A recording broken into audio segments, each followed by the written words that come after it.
Welcome to the Kanban feedback tutorial video. First, we'll do a brief overview of Kanban features.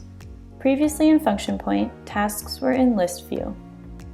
For Kanban view, go to Tasks, and then To-Dos.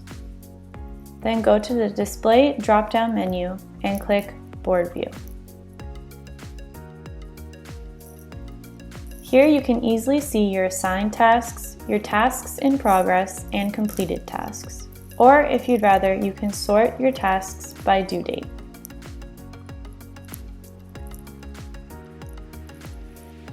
You can also filter tasks by company, project, job status, role, and staff.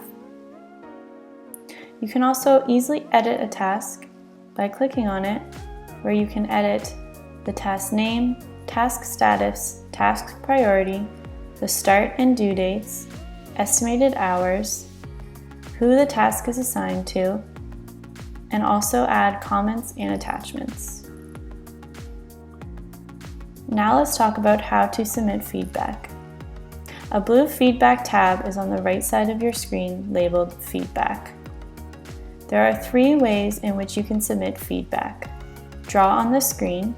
This is essentially a screenshot which you can submit along with a typed out comment. Capture video.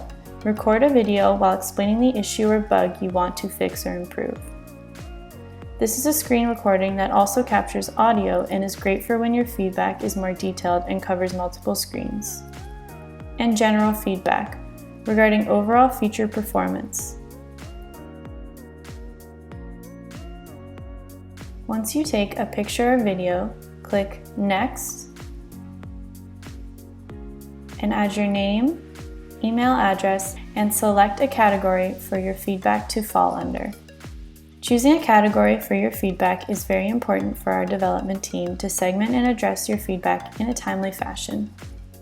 The categories are bugs, a problem or glitch in the system, improvement, something that you like but could be improved in certain ways, or missing feature, a feature you would like to see that isn't already there. Once you've filled out this information and left a comment, click Send, and your feedback will be sent to us for review. Thank you again for taking part in our Kanban beta testing.